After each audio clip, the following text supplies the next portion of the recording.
মোর homestead playground এটি new ইয়র্কের কুইন্সে ব্রডওয়ের 82nd স্ট্রিটের 45 এভিনিউতে অবস্থিত। এই প্লেগ্রাউন্ড সম্পর্কে তেমন বিশেষ কোনো তথ্য পাওয়া যায়নি, তবে যেটুকু জানা যায়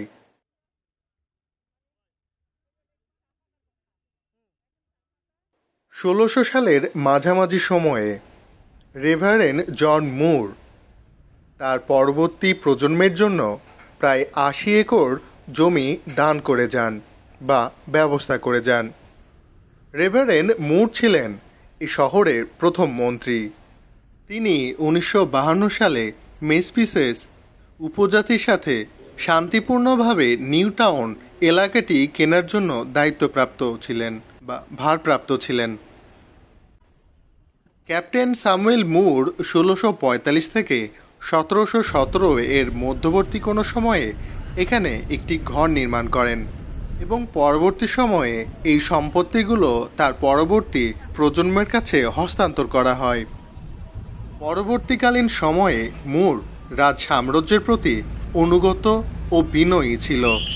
পরবর্তী সময় ব্রিটিশ এনক্যাম্পমেন্টরা ব্রডওয়ে এবং হফম্যান ব্লুবার্ডকে সারিবদ্ধ করে এবং তার সাথে মুরের যে সকল সম্পত্তি এখানে ছিল সেগুলোকেও সারিবদ্ধ করা হয় বা একটি ক্রমান্বয়ে সাজানো হয়। 20 শতাব্দীর শেষের দিকে মুরের বেশিরভাগ অ্যাসেস্ট বিল্ডিং লটে বিভক্ত ছিল এবং নিলামে বিক্রি হয়েছিল, তবে বাসস্থানটির স্থানটি 1930 সালে ইন্ডিপেন্ডেন্ট সাবওয়ে নির্মাণের জন্য পরিবহন বোর্ড অধিগ্রহণ না করা পর্যন্ত তা পরিবারের কাছেই থেকে যায়। 1954 সালে এটি এলমার্স্ট খেলার মাঠে রূপান্তরিত হয়। 1987 সালে সিটি কাউন্সিলর মুর হোমস্টেডের স্মরণে এই প্লেগ্রাউন্ডটির নামকরণ করেন। পার্ক উইদাউট বর্ডার ক্যাপিটাল কনস্ট্রাকশনের উদ্যোগে 2020 সালে পার্ককে আরও সুন্দরভাবে সাজানো হয়। পূর্বে এই পার্কের চারিদিকে বেড়ার যে উচ্চতা ছিল তা অনেকটাই কমিয়ে আনা হয়। এর সুযোগ সুবিধা আরও বাড়ানো হয়, খেলার সরঞ্জাম বৃদ্ধি করা হয়।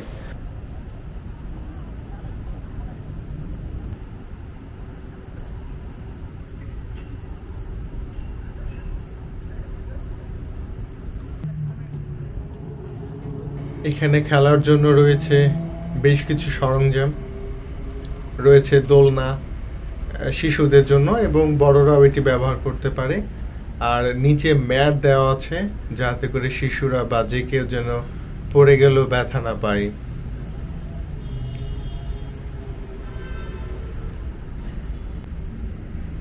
এখানে রয়েছে বসার জন্য বেশ কিছু বেঞ্চ, এখানে ছোট বড় সকলে এসে বসতে পারে।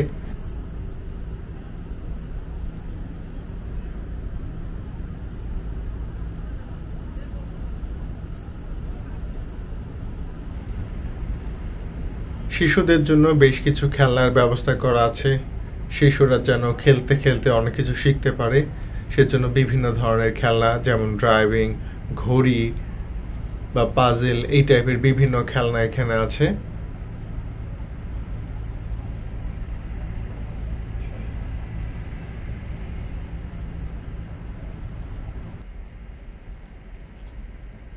এখানে ব্রিজের মতো বানানো আছে যেন শিশুরা উপভোগ করতে পারে, খেলতে পারে। এছাড়া স্লাইড আছে বা লাফ দেওয়ার জন্য, জাম্প দেওয়ার জন্য সুন্দর ব্যবস্থা করা আছে। আর বিশেষভাবে যেটি লক্ষণীয় সেটি হচ্ছে নিচের ম্যাট। গাছের নিচগুলোতে বেশ একটা এরিয়া দিয়ে বর্ডার দিয়ে সেখানে কাঠের গুঁড়ি দেওয়া আছে। আর একটি বিষয় যেটি আমার দৃষ্টি আকর্ষণ করেছে, সব এই ধরনের পার্কগুলোতেই টয়লেট আছে এবং বিশুদ্ধ পানি পান করার ব্যবস্থা আছে। রয়েছে বেশ কিছু ফাঁকা স্পেস এবং এই ধরনের ঢালু একটা র্যাম্প যাতে করে যারা হুইল চেয়ার ব্যবহার করে বা বৃদ্ধ তারা যেন পার্কের অন্য সাইডটি ভ্রমণ করতে পারে, আর যারা স্বাভাবিক সুস্থ তারাই সিঁড়ির মাধ্যমে স্টেপ বাই স্টেপ উপরে যেতে পারে। আর এই যে ফাঁকা যে এরিয়াটা, এখানে শিশুরা যেমন খুশি তেমন খেলতে পারে, শুধু শিশুরাই না, বড়রাও এখানে বিভিন্ন অনুষ্ঠান করে থাকে। এখানে ছোট টেবিল রয়েছে খেলার জন্য, এছাড়া বিভিন্ন খেলার কোর্ট তৈরি করা আছে, এখানে তারা খেলতে পারে। শিশুরা এবং বড়রা সকলেই, বেশিরভাগ ইয়াং জেনারেশনরা এখানে আসে এবং খেলাধুলা করে।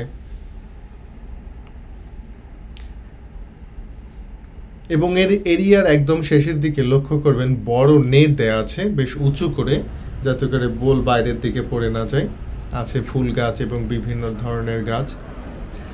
আর মজার বিষয় হচ্ছে, আমরা বাংলাদেশে যেমন কবুতর বাসায় পালি, এইখানে কিন্তু কবুতর বাসায় পালতে আমি দেখিনি।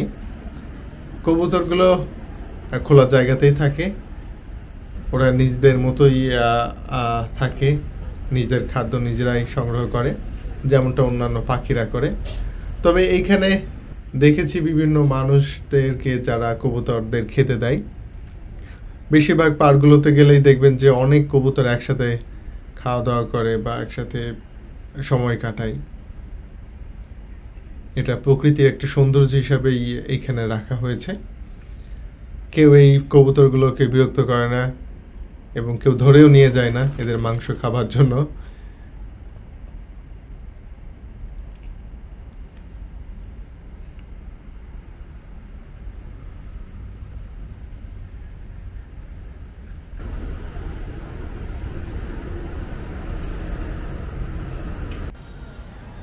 রাত্রেবেলায় পার্কের পরিবেশটাও অনেক সুন্দর থাকে, তেমন হইচই এখানে নাই, অনেক মানুষ থাকে। এই জায়গাটি সম্পূর্ণ নিরাপদ, তেমন কোনো সমস্যার কথা এ পর্যন্ত শুনি নাই। অবশ্য আমেরিকার বেশিরভাগ জায়গায় নিরাপদ, কিছু কিছু জায়গায় একটু সমস্যা ঘটে, তাও সেটা খুব কম, হাজারে একবার বা দুইবার, এরকম চোখে পড়ার মতো না। এখানে বৃদ্ধরা তাদের সময় কাটায়, ডান্স করে, বিশেষ করে চাইনিজ যারা, তারা এখানে এসে তাদের এক্সারসাইজ বা ডান্স যেগুলো সেগুলো করে। আর কোনো ক্রাইম এ পর্যন্ত আমি দেখিনি। তো আজকে এতটুকুই। ভালো থাকবেন, সুস্থ থাকবেন আর আমাদের সাথেই থাকবেন। ধন্যবাদ।